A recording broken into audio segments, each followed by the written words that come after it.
In 1979, a man by the name of Phil Schneider claims to be a part of a group of geological engineers who, along with some U.S. military units, had a brutal clash with some humanoid entities at the Dulce Base in New Mexico. Join me as we explore the Dulce Base incident.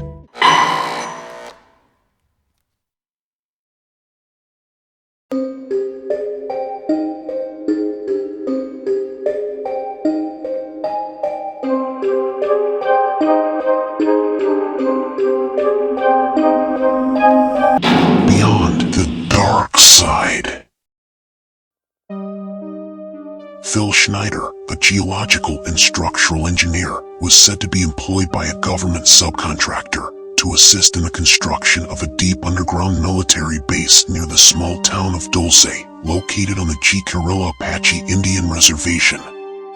The project was top secret, involving advanced technology and strict security measures. Schneider, who was born in 1947, gained notoriety in the mid-1990s for his claims about his involvement in secret government projects and encounters with extraterrestrial beings, which many found both fascinating and terrifying. According to Schneider, his career with the U.S. government began in the late 1970s. He claimed to have been employed, specializing in the construction of deep underground military bases. These bases, Schneider asserted, were scattered across the United States and were part of a covert program known only to a few high-ranking officials. Schneider's lectures detailed his involvement in what he described as a shadowy world of government cover-ups and extraterrestrial alliances. He spoke about black budget programs, secret technologies, and U.S. government's alleged collaboration with alien species. He also discussed his belief in a global conspiracy to control the human population and suppress advanced technologies that could revolutionize society. One of Schneider's key assertions was that the government was hiding advanced technology that included anti-gravity devices and free energy systems, which had been reverse-engineered from extraterrestrial technology. He claimed that this knowledge was kept secret to maintain the power of existing institutions and prevent the disruption of the global economic order. Phil Schneider's account of the alien encounter at the Dulce Base in New Mexico is one of the most dramatic and contentious aspects of his story. According to Schneider, this incident took place in 1979 during an excavation project. Schneider claimed that during the excavation, his team accidentally breached a hidden underground chamber. This chamber, he stated, was part of a vast underground complex already inhabited by extraterrestrial beings. The sudden discovery triggered a violent confrontation. Here's a detailed account of the events as Schneider described them. While drilling deep into the earth, Schneider's team broke into a large, previously unknown cavern.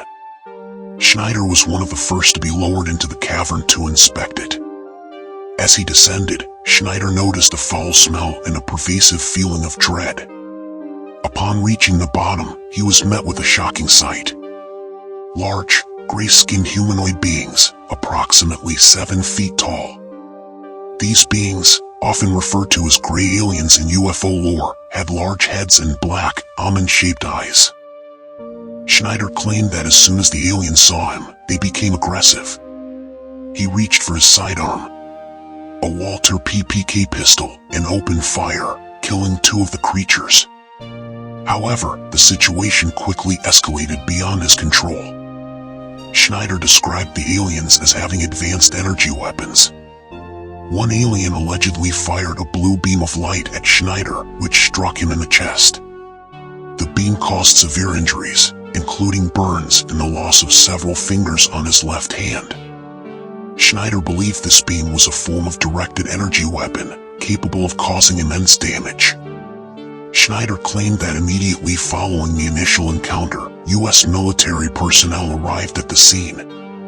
A fierce battle ensued between the aliens and the military forces, resulting in significant casualties on both sides.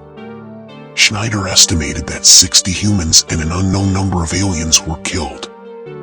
Amidst the chaos, a Green Beret soldier, who was part of the military security detail, noticed Schneider's critical condition. Recognizing the urgency, the Green Beret acted swiftly and courageously. He grabbed Schneider, who was incapacitated and in severe pain, and dragged him towards the nearby elevator.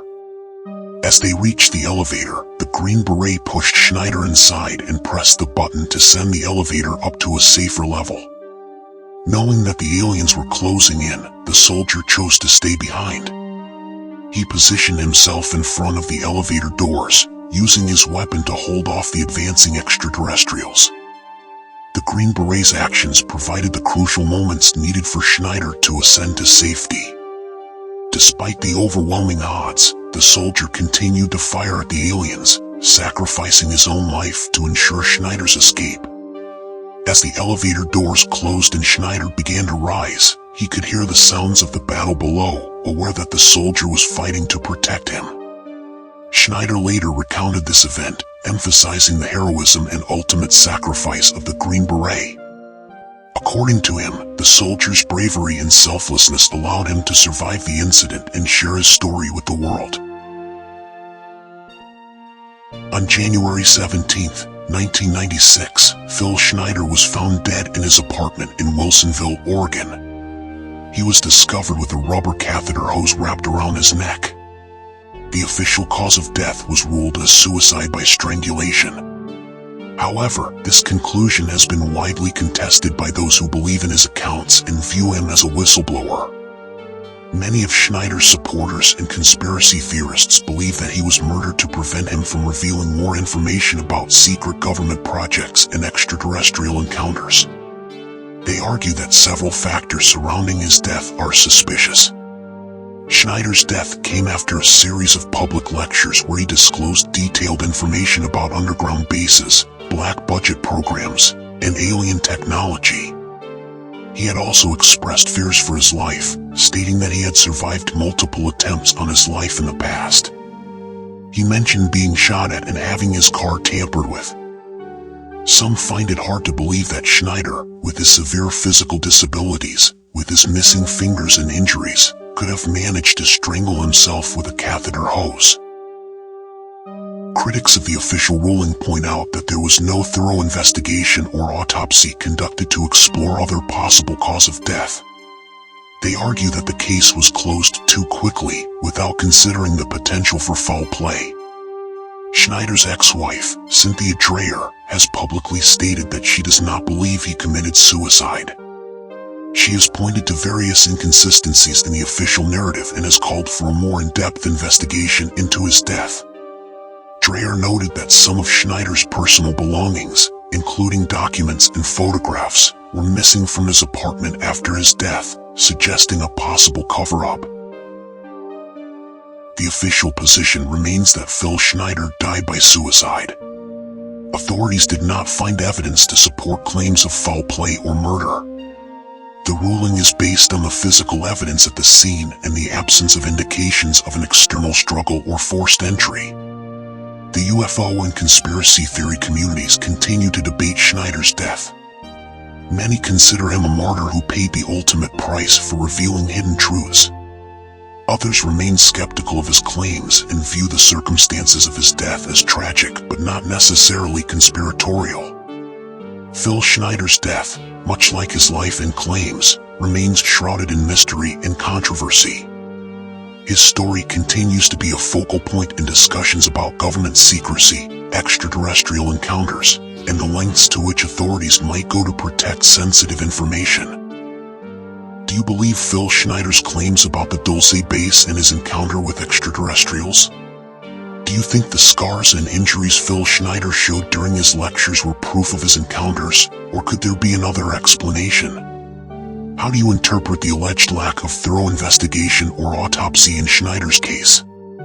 Could this be part of a larger conspiracy? Do you believe that the government would go to such lengths as to silence whistleblowers like Phil Schneider? What are your thoughts?